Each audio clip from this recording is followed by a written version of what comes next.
kader atau capres yang dipersiapkan oleh PDI Perjuangan adalah kadernya sendiri, artinya orang dari dalam. Ya. Kalau dilihat di situ Mbak Puan juga kader nih dari dalam. Jadi kalau saya kerja aja terus ke lapangan, kemudian nggak mikir kok bukan saya, kok saya, atau kok kenapa nggak saya gitu. Oh, nggak ada ya Pak ya? Mikir-mikir gitulah, kerja aja. Di antara para haters dan bullying itu yang paling menyakitkan hati Mbak Puan itu ketika mereka ngomongin apa? Ketika mereka mengatakan sesuatu yang sebenarnya mereka nggak tahu apa itu. Oh iya. Yang bisa saya lakukan adalah bagaimana saya menunjukkan kinerja saya. Ya. Sebaik-baiknya, semampunya yang bisa saya laksanakan.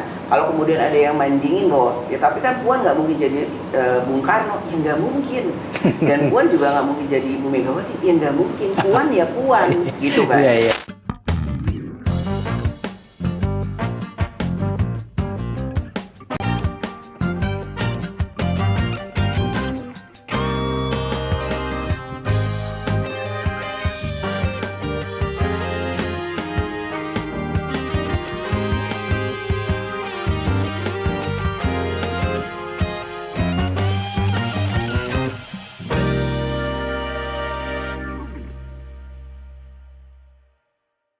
Assalamualaikum warahmatullahi wabarakatuh. Salam damai sejahtera buat kita semua. Om Swastiastu, Namo Buddhaya, dan salam kebajikan. Bertemu lagi dengan saya, Feby Mahendra Putra, Direktur Pemberitaan Tribun Network. Seperti kita ketahui, pada tanggal 10 Januari 2023, PDI Perjuangan merayakan ulang tahun emas, yaitu ulang tahun ke-50 yang digelar di JI Expo di Kemayoran, Jakarta. Dan terkait dengan hari ulang tahun emas PDI Perjuangan atau Partai Demokrasi Indonesia Perjuangan, saya akan ngobrol dengan Ketua DPP PDI Perjuangan, Ibu Puan Maharani yang akrab dipanggil Mbak Puan. Beliau juga Ketua DPR RI. Dan kita akan ngobrol seputar apa saja yang akan dilakukan oleh PDI Perjuangan, termasuk dalam posisi beliau sebagai Ketua DPR untuk menyambut tahun politik, yaitu pemilu serentak di tahun 2024. Kita ikuti obrolannya.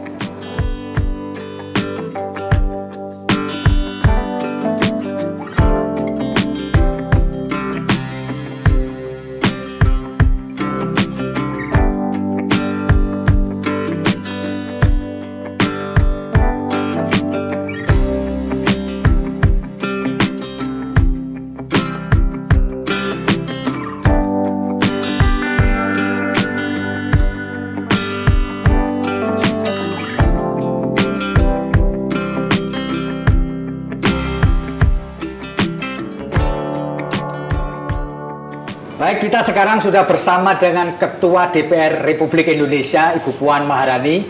Beliau juga adalah Ketua DPP Partai Demokrasi Indonesia Perjuangan. Akan saya sapa beliau. Assalamualaikum, Bu. Waalaikumsalam warahmatullahi wabarakatuh. Waalaikumsalam. Boleh saya panggil Mbak Puan saja? Boleh. Biar lebih akrab Mbak Puan ya. Baik, Mbak Puan. Tanggal 10 Januari 2023 yang lalu, PDI Perjuangan merayakan ulang tahun emas. Kebetulan dirayakan pada saat tahun politik. Buat PDI dan Mbak Puan sendiri, ulang tahun ke-50 tahun ini apa maknanya, Mbak? Ya, tentu saja ini bermakna khusus bahwa alhamdulillah Pak PDI Perjuangan bisa sampai umur 50 tahun. Umur emas. Atau 50 tahun itu kan biasanya dibilang tahun emas. Betul. Tentu saja dinamika naik turunnya ini sudah panjang sekali. Betul ya. Walaupun saya pun baru mengikuti secara langsung itu dari sejak tahun 2006. Karena tahun 1999 dan lain-lain waktu itu saya hanya mengikut sebagai pengikut Ibu Mega. Jadi kemanapun Ibu Mega pergi, kebetulan saya ikut. Saya ikut merasakan bagaimana kemudian perjuangan dari PDI ke PDI Perjuangan. Jadi bagaimana ibu dan bapak saya harus sebut bapak saya karena saat itu ada almarhum Bapak Taufik Kimas yang berjuang bersama-sama untuk bisa membangun PDI menjadi PDI Perjuangan. Dan di tahun ke-50 ini tentu saja harapannya seperti Ibu Mega sampaikan, semoga PDI Perjuangan bisa menjadi 100 tahun menjadi partai yang kemudian bermanfaat bagi nusa dan bangsa untuk menjadi Indonesia Raya yang seraya-rayanya. sesuai dengan cita-cita dari Bung Karno. Iya. Ya harapannya ya seperti itu, kita bisa berguna bagi masyarakat, bagi nusa dan bangsa, bagi Indonesia. Mbak Puan, sepanjang mengikuti perjalanan PDI Perjuangan 50 tahun, apa yang paling Mbak Puan tidak bisa lupakan? Banyak sekali apa aja, Mbak? sekali pengalaman dan hal-hal yang nggak bisa saya lupakan. Ya Bagaimana waktu Ibu Mega berjuang pertama kali mau menjadi ketua umum. Oke. Kan sudah secara de facto Sukolilo kan. Itu di Sukolilo saya ada. Ada ya. Saya datang ke situ. Kemudian terakhirnya Ibu Mega mengatakan secara de facto saya ketua umum PDI Perjuangan, namun tetap nggak diterima oleh pemerintah. Jadi pasang surutnya pasca Orde Baru sampai pasca reformasi itu bukan suatu hal yang mudah bagi PDI Perjuangan. Bahkan ada kuda tuli peristiwa 27 Juli kan waktu itu. Saya juga ada. Karena waktu itu ya saya tinggalnya kan bareng serumah sama Ibu Mega. Apa Mbak Puan yang waktu kuda tuli itu yang Mbak Puan lihat dan Mbak Puan rasakan yang nggak bisa lupa? Keadilan bagi satu perjuangan rakyat yang kemudian mengharapkan adanya perubahan dan perbaikan. Ya maupun memang pada saat itu kan nggak semua juga hal-hal yang bisa kita sampaikan itu bisa dilakukan secara bebas, terbuka. Jadi memang banyak sekali dinamikanya yang kemudian terjadi di lapangan. Rumah saya itu kan kemudian menjadi tempat berkumpulnya teman-teman atau kawan-kawan seperjuangan, para aktivis. Jadi saya menyiapkan dapur umumnya, ditugaskan oleh Bapak Ibu saya, kamu yang tanggung jawab sama dapur umum. Itu penanggung jawab dapur umum pada waktu itu bukan suatu hal yang mudah karena orangnya datang terus, makan nggak habis-habis. Saya juga sampai bingung harus masak apa, apa yang cepat tapi bisa dimakan orang banyak. Dan waktu itu kan kondisi dapur umum nggak seperti ini, nggak ada juga kayak sekarang kan kita udah ada truk yang komplit, ada kompornya, dan mencari orang yang mau masak itu juga nggak semudah sekarang. Karena kan dia bayangin sebagai partai atau orang-orang yang kemudian dalam tanda kutip tidak disukai oleh pemerintah pada saat itu kan orang juga ada yang banyak sekali yang takut untuk ikut berjuang bersama kami. Itu dan waktu itu saya masih mahasiswa ya. Bayangkan di rumah mahasiswa masih unyu-unyu kan tuh, masih kan harusnya menikmati masa remajanya dengan ya seperti layaknya remaja-remaja lain, tapi rumahnya tuh penuh dengan aktivis. Jadi saya harus urusin dapur umum, jadi memang ya penuh dinamika yang seperti itu. Tapi saya melihat perjuangan ibu bapak saya itu kemudian menumbuhkan perasaan bahwa ya inilah satu perjuangan untuk mencapai satu hal yang dianggap benar, memang perlu satu pengorbanan dan semangat yang revolusioner. Mbak Puan pada waktu itu puncak perjuangan Bu Mega, apakah Mbak Puan pernah merasa takut? Karena kan harus berhadapan dengan penguasa yang pada saat itu adalah mutlak kekuasaannya. Bagaimana? Apa rasa takutnya ada, Mbak? Alhamdulillah sih nggak pernah merasa takut karena memang saya digembleng atau mungkin udah otomatis ya karena memang hari-hari seperti itu.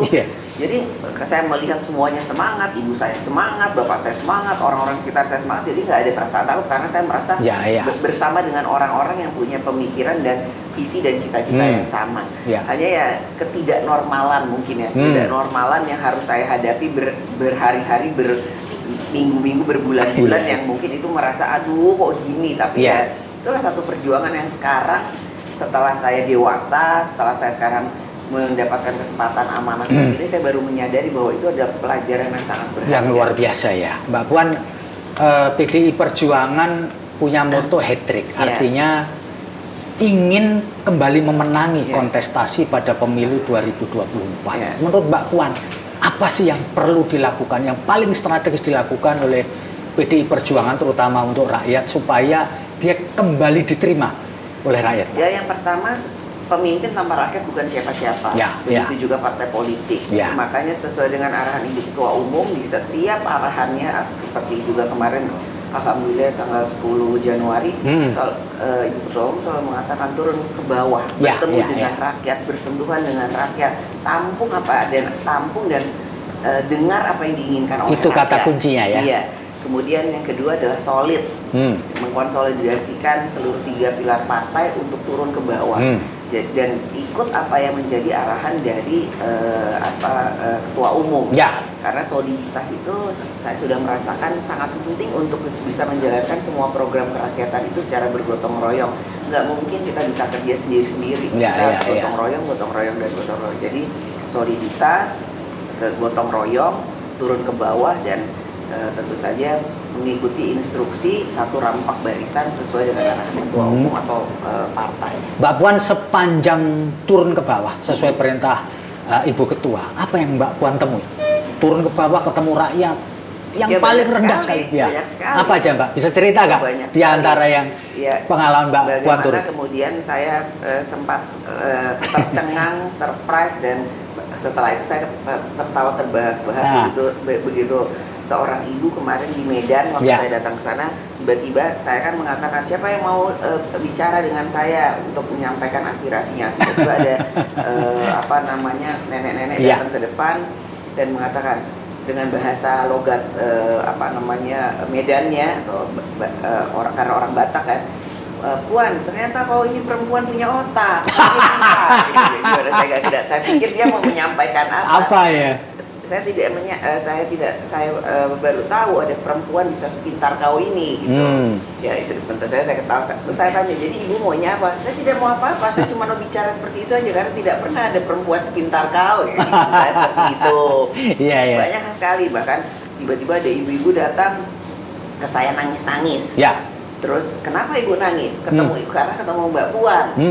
Kemudian mencurahkan aspirasinya lah, banyak yang mencurahkan, saya minta ini, saya minta tolong dibantu, rumah saya rusak, atau kemudian tolong supaya harga pupuk itu jangan mahal. Banyak sekali lah aspirasi yang saya, tapi banyak sekali kejadian-kejadian lucu yang sangat menarik dalam setiap kunjungan saya ke daerah-daerah atau bertemu dengan rakyat yang itu tidak akan kita temui kalau kita tidak pernah bertemu langsung dengan rakyat. Mbak Puan, setelah menjaring, dapat masukan, simpati dan apapun dari rakyat di bawah, biasanya Mbak Puan lakukan apa setelah menangkap aspirasi? Yang pertama, apa yang mereka sampaikan saya harus tindak lanjuti. Tentu saja dengan mengakomodir teman-teman yang ada di DPR, juga teman-teman yang ada di partai dan kepala daerah yang ada. Kan nggak mungkin kemudian semuanya saya lakukan sendiri. Justru itu gotong royong itu yang akan menjadi sangat penting. Tentu saja saya akan panggil kepala daerah PDI Perjuangan jika ada di wilayah tersebut, juga anggota legislatifnya. Bagaimana kemudian sinergi juga dengan anggota DPR yang ada di sini. Sesuai dengan komisi-komisinya kan kita mempunyai hak untuk bisa memberikan program-program kepada rakyat. Itu kalau misalnya saya minta rumah saya diperbaiki karena rumah tidak layak huni. Kita kan pemerintah punya program untuk memperbaiki rumah tidak layak huni. Itu ada di Komisi 5 gitu kan. Jadi saya minta teman-teman di Komisi 5 untuk menindaklanjuti itu, tentu saja sesuai dengan prosedur yang ada. Dan nanti setelah rumahnya bagus atau sudah layak huni, saya datang lagi berapa bulan kemudian. Ngecek ya, ternyata rumahnya sudah layak huni dan ya itu begitu ketemu saya langsung meluk, sampai nangis-nangis. Makasih, saya nggak menyangka saya bisa punya rumah seperti ini. Itu, hati saya lega sekali. Artinya apa yang saya lakukan, apa yang saya coba usahakan untuk mereka itu bisa berhasil, walaupun ya saya juga harus mengakui bahwa tidak semua yang mereka inginkan itu bisa saya penuhi. Inilah yang kemudian menjadi PR bahwa PDI Perjuangan ya insya Allah harus menang 3 kali untuk bisa memperbaiki dan menyelesaikan apa yang menjadi keinginan rakyat. Mbak Puan melakukan satu jenjang karier mulai dari bawah. Mulai dari kader, ketua fraksi, ketua komisi, menteri, di antara seluruh jenjang yang pernah Mbak Puan lalui, mana yang paling memuaskan Mbak Puan sendiri? Yang paling berkesan, saya enjoy betul ini ketika semuanya enjoy, cuma saya juga heran kenapa setiap jenjang yang saya lalui itu semuanya susah. Susah ya? Kayaknya memang saya harus menerobos semua jenjang atau pintu dan tembok-tembok itu untuk kemudian kalau saya lihat kemudian nantinya ke belakang, kok si A si B sih lebih enak ya dari saya, sepertinya tidak perlu menghadapi cobaan atau rintangan dan tantangan seperti yang saya lalui. Ya makanya dalam semua amanah atau penugasan yang saya lakukan pada saat ini, saya selalu mengatakan bahwa perjuangan ini ataupun yang saya lakukan ini bukan hanya untuk diri saya sendiri, tapi saya berharap kalau seorang perempuan yang namanya Puan Maharani sudah mampu dan bisa sampai ke jenjang tersebut, tentu saja perempuan-perempuan lain yang nantinya menggantikan Puan Maharani itu harusnya sudah tidak menghadapi rintangan dan tantangan seperti yang saya hadapi, karena temboknya udah kebuka kan. Ya, Mbak Puan, PDI Perjuangan sekarang dipercaya menjadi ketua DPR, dipercaya menjadi presiden, dipercaya mendapatkan portofolio di kementerian. Bagaimana PDI Perjuangan ini ke depan nyiapin para kader untuk posisi-posisi strategis itu, Mbak Puan? Alhamdulillah dalam proses kaderisasi PDI Perjuangan bisa menumbuhkan atau menampilkan kader-kader terbaiknya. Dan yang sekarang muncul itu yang muda-muda. Nggak membedakan laki dan perempuan, tidak membedakan apakah itu senior atau junior atau muda dan tua, tapi sekarang kalau kita lihat kan di daerah muncul kepala daerah dan lain-lain sebagainya. Menteri-menteri juga sekarang bermunculan dan lain-lain sebagainya. Bahkan sekarang di kabinet Pak Jokowi perempuan aja sudah jadi menteri, sudah cukup banyak lah jumlahnya gitu kan. Jadi alhamdulillah sebagai partai yang 2 kali menang dan mempunyai suara terbanyak, kita sudah menyiapkan kader-kader kita. Tapi sekolah partai itu menjadi penting juga ya? Sekolah partai juga menjadi penting untuk bisa menyamakan visi dan misi apa sih sebenarnya yang diharapkan dari seorang kader PDI Perjuangan di sekolah partai tersebut, supaya visinya ya sama, jangan yang satu ke kanan, satu ke kiri gitu. Mbak Puan, satu pertanyaan penting dari banyak orang, karena PDI Perjuangan adalah partai pemenang pemilu dan dia bisa mencalonkan presiden dan wakil presiden tanpa harus berkoalisi. Apa yang telah disiapkan oleh DPP PDI Perjuangan dan Ketua Umum tentu saja untuk proses itu, Mbak Puan? Ya, alhamdulillah PDI Perjuangan memang sudah mempunyai tiket kan, sekarang orang mengatakan tiket untuk maju pilpres gitu kan. Tapi kita tetap membuka ruang dan pintu seluas-luasnya untuk bisa membangun komunikasi, bahkan bergabungnya partai yang lain untuk bersama-sama dengan PDI Perjuangan. Ya tentu saja itu kan bukan suatu hal yang mudah. Saya memahami hal tersebut untuk semua partai. Karena tentu saja untuk bisa bergabung itu kan perlu ada cita-cita yang sama, harus ada visi yang sama. Kemudian belum lagi kesepakatan siapa yang kemudian akan menjadi capres dan cawapres gitu kan. Jadi memang ini sepertinya semua partai juga lagi menggodok dan berpikir ke sana untuk menuju tahun 2024. Jadi ya silaturahmi tetap saya lakukan kan. Tahun 2022 lalu saya kan bersilaturahmi berkunjung ke ketua umum partai yang lain gitu kan. Saya yang datang karena saya mengatakan bahwa ya saya akan datang. Saya yang akan datang karena bukan ketua umum PDI Perjuangan, tapi saya yang ditugaskan oleh ketua umum PDI Perjuangan. Jadi saya menemui ketua umum tersebut, bertemu dengan mereka. Ya itu saya lakukan dan kami membangun komunikasi dan sampai sekarang pun juga tetap membangun komunikasi. Jadi kalau sekarang sepertinya terlihat jeda, ya mungkin kan karena kemarin ada jeda libur Natal dan tahun baru. Tapi mulai bulan nanti ini start pasti, ya. Mbak Puan, Ibu Ketua Umum Ibu Megawati memberi sinyal bahwa kader atau capres yang dipersiapkan oleh PDI Perjuangan adalah kadernya sendiri, artinya orang dari dalam. Kalau dilihat di situ Mbak Puan juga kader nih dari dalam. Pernah bayangin nggak Pak nanti ditunjuk oleh Ibu Ketua Umum untuk maju ke kontestasi calon presiden? Mbak Puan sebagai kader loh ya? Ya nggak ngebayangin. Kalau di saya kan sudah paham sekali bagaimana jiwa dan roh PDI Perjuangan, bagaimana kemudian satu keputusan yang merupakan satu keputusan prerogatif dari ketua umum yang nanti akan menunjuk salah satu kadernya untuk bisa mewakili PDI Perjuangan maju dalam kontestasi pilpres. Jadi kalau saya kerja aja terus ke lapangan, kemudian nggak mikir kok bukan saya, kok saya, atau kok kenapa nggak saya gitu. Nggak ada ya Pak ya? Mikir-mikir gitulah, kerja aja. Ketua DPR, sebagai ketua DPP, ya kerja aja. Dan saya meyakini apa yang kemudian menjadi pertimbangan dari ketua umum itu adalah nanti merupakan satu pertimbangan yang terbaik yang sudah dipersiapkan secara matang. Dan tentu saja kami, bukan cuma saya, kita semua yang merasa PDI Perjuangan akan mengikuti instruksi atau perintah dari ketua umum. Jadi manakala nanti diberi kepercayaan oleh ketua umum, jawabannya pasti siap dong ya, sebagai kader ya. Sebagai kader, apapun penugasan tersebut saya siap. Seperti waktu saya diminta untuk menjadi vote getter caleg, saya masih masuk ke dapil. Tapi kemudian berapa bulan setelah itu kan dilantik dulu kan jadi anggota DPR.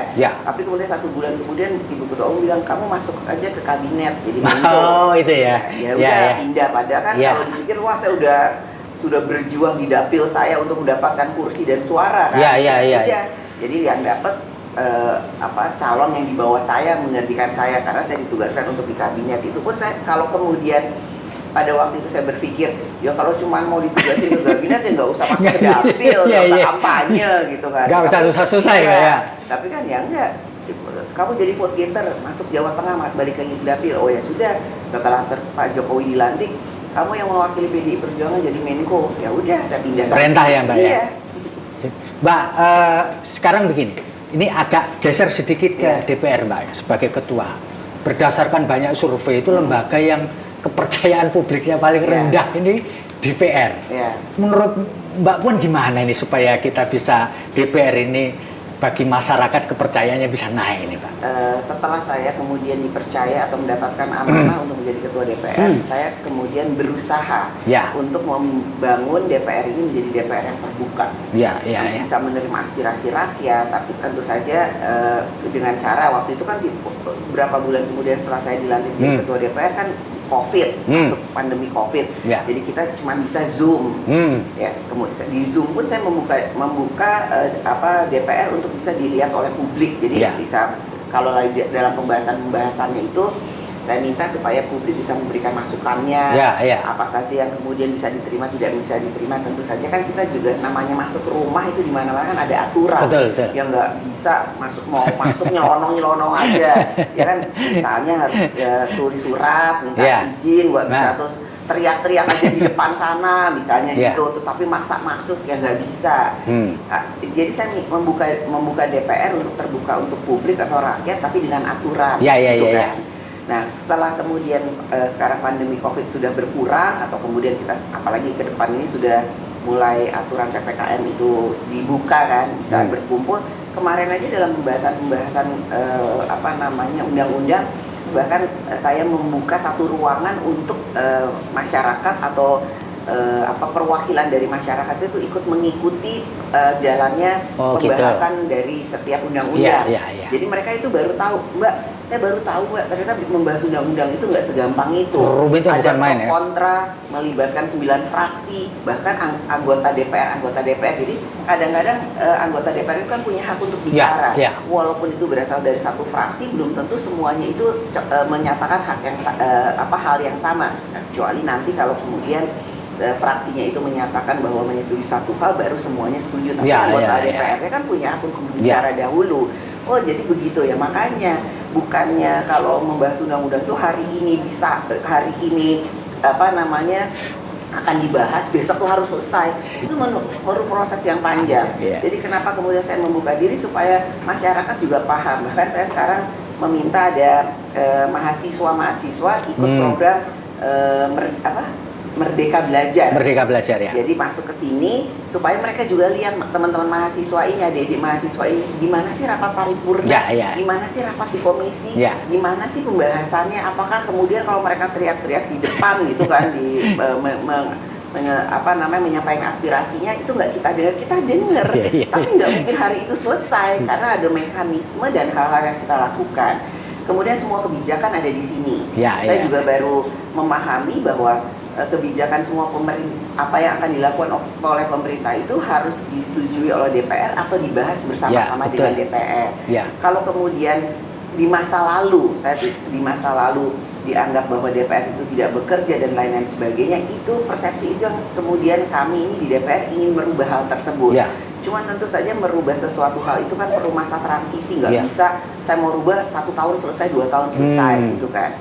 Ya jadi kalau kemudian karena kebijakannya memang selalu ada di sini dan mungkin kadang-kala kebijakan-kebijakan tersebut itu tidak sesuai dengan harapan rakyat. Jadi dianggap DPR itu tidak bekerja, DPR itu tidak melakukan apa-apa. Mungkin karena itulah kemudian dinyatakan bahwa DPR merupakan salah satu lembaga yang dianggap tidak kredibel. Makanya itu persepsi seperti itu yang sekarang kami nih di DPR berusaha dengan teman-teman yang lain itu untuk membuka secara luas apa sih sebenarnya DPR itu. Mbak Puan, sebagus-bagusnya pemimpin, termasuk memimpin lembaga yang luar biasa ini DPR RI, pasti punya haters. Dan haters itu biasanya muncul di sosial media.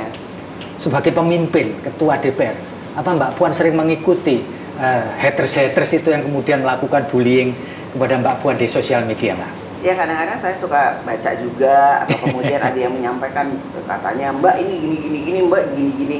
Ya pemimpin itu nggak mungkin semuanya senang. Pemimpin itu dalam menjalankan tugas-tugas dan kerjanya pasti ada pro dan kontra.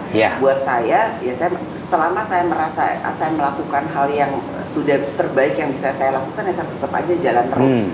Jadi nggak kemudian merasa cute karena hater saya jadi banyak atau dibully ya enggak, karena saya merasa sudah melakukan sesuatu yang menurut saya memang saya lakukan untuk rakyat, untuk DPR, dan yang terbaik untuk saya bisa lakukan sebagai manusia. Saya nggak mungkin sempurna, pasti juga nggak mungkin semua keinginan dari masyarakat itu bisa saya penuhi. Tapi saya kerja aja. Kerja turun buat gimana, kemudian orang tanya Mbak kerjanya apa sih? Kayaknya nggak pernah ngapa-ngapain gitu. Nah ya itu yang harus dipahami juga sebenarnya tugas dari ketua DPR itu apa sih? Ketua DPR itu kan Speaker of the House, artinya menyampaikan apa yang sudah dilakukan oleh DPR gitu kan. Ya nggak mungkin juga saya yang harus bicara, kan ada komisi, ada apa namanya tuh, ada teman-teman yang di AKD dan lain-lain, ada pimpinan komisi juga, ada ketua fraksi, ada fraksi dan lain-lain. Jadi sebenarnya penugasan yang ada di DPR itu kolegial, hanya memang ketua DPR cuma satu, karena dianggap atau penugasannya adalah jika ketua DPR sudah berbicara itu atas nama DPR. Mbak Puan, di antara para haters dan bullying itu yang paling menyakitkan hati Mbak Puan itu ketika mereka ngomongin apa? Ketika mereka mengatakan sesuatu yang sebenarnya mereka nggak tahu apa itu. Jadi sebenarnya karena ketidaktahuan gitu ya. Karena ketidaktahuan, ketidakpahaman, tapi ya begitu mudahnya, begitu gampangnya kemudian menyampaikan satu komentar yang sebenarnya nggak tahu gitu. Apa isi dari hal yang mereka bicarakan tersebut. Jadi ya mungkin pada kesempatan ini saya juga berharap atau menghimbau, jika ada satu hal yang memang dirasakan tidak sesuai, ya sampaikan saja apa yang menjadi aspirasinya tanpa perlu kita saling mencaci maki atau kemudian membuat seseorang itu merasa direndahkan atau diintimidasi. Ya, itu. Mbak Puan kan punya sosial media ya, mensosialisakan kegiatan Mbak Puan. Apa mungkin ya konstituen itu menyampaikan pesan dan harapan lewat sosial medianya Mbak Puan? Orangnya berpikir jangan-jangan Mbak Puan nggak pernah baca pesan kita. Ada juga yang kemudian menyampaikan, dan ya walaupun kemudian saya nggak baca, kan ada tim yang baca. Ya ada juga yang kemudian melihat bahwa ini perlu di follow up atau di follow up. Ya itu karena ya kalau kemudian saya cuma baca sosial media terus kapan kerjanya? Mbak Puan, ini satu pertanyaan pamungkas ini Mbak Puan. Mbak Puan selalu disebut sebagai sosok yang berada di bawah bayang-bayang ibu dan kakek. Karena memang kita nggak bisa pungkiri bahwa nama Soekarno tentu melekat terus, karena itu adalah nama keluarga. Bagaimana pendapat Mbak Puan dan bagaimana bisa menjelaskan ini bahwa Mbak Puan sosok yang tidak melulu menjadi di bawah bayang-bayang Ibu Mega dan Insinyur Soekarno? Yang pertama, saya kan nggak bisa milih saya lahir dari siapa, dari ibu yang mana, karena saya memang lahir dari seorang ibu yang bernama Ibu Megawati Soekarno Putri, yang mana ibu saya adalah putri dari Bung Karno atau Insinyur Soekarno. Itu pertama. Jadi itu merupakan suatu hal yang saya sangat syukuri, karena memang saya lahir di satu keluarga yang kalau di Indonesia itu kan dianggap ya kakeknya kok presiden, ibunya presiden gitu. Walaupun bukan saya kan yang minta dilahirkan di seorang ibu yang namanya Megawati Soekarno Putri gitu. Nah, dan itu tentu saja bagaimana keluar, saya rasa seumur hidup saya nggak mungkin saya keluar dari situ karena ini kakek dan ibu saya, gitu kan. Yang bisa saya lakukan adalah bagaimana saya menunjukkan kinerja saya sebaik-baiknya, semampunya yang bisa saya laksanakan. Kalau kemudian ada yang mandingin bahwa ya tapi kan Puan nggak mungkin jadi Bung Karno, ya nggak mungkin.